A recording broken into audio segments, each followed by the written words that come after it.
Thank you.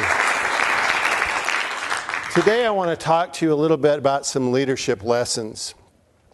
A few years ago when I came home very late from one of my trips, all the lights were off in the house. And as I came into the house, my wife was asleep in bed. And I quietly went and got ready for bed. And as I went back and laid down in the bed, when my head hit the pillow, there was a little bit of a crinkle.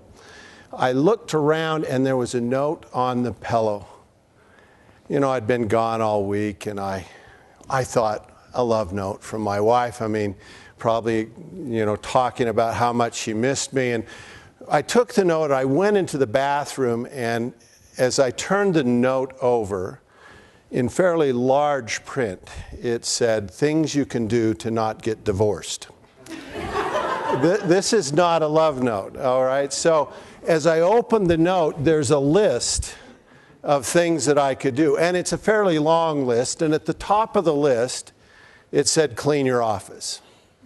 Well, I went to bed that night. I woke up early in the morning and I headed to my office. I cleaned till 2 o'clock in the afternoon. And it was spotless. Anyone would be proud of the office that I had. At that point, I got out the list again. And as I looked down to the list, I came to a very awful realization. I was never going to make it through the list. Do you have a list? Most of us do. And most of us, I think, have that same struggle, that we're never going to make it through the list. There's too many things to do and not enough time to do it in. Well, most of us, what we do when we face that dilemma is we prioritize. And I thought I'd done a very good job of that. After all, I worked on the number one item, clean your office. So through the years, cleaning the office has usually been a top priority issue for my wife. But as I've observed that particular issue, I've come to a conclusion. It has almost nothing to do with the quality of our marriage. My office can be dirty and our marriage can be great. My office can be clean and my wife can be frustrated.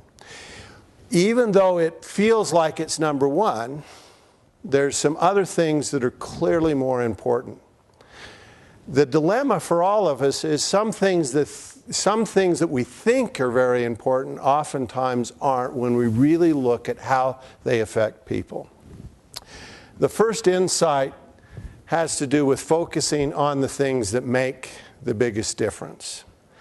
And what I had to do to understand that was to look at some data and look at what kinds of things really affected my wife. When Jack Zenger and I got together, the first thing we did is we wanted to know which leadership behaviors made the biggest difference. So we collected data from hundreds of thousands of assessments of thousands of leaders. We had over 2,000 items or behavioral descriptions of leaders. And as we looked at all those items, we did statistical analysis to say, what do the best leaders do and what do the worst leaders do? And what we found is that some of those items separated a lot. They differentiated a lot, and they really gave us some clues into which leadership behaviors mattered the most. Again, we were fooled by our own intuition. I'd always thought that being on time to meetings was a very important characteristic.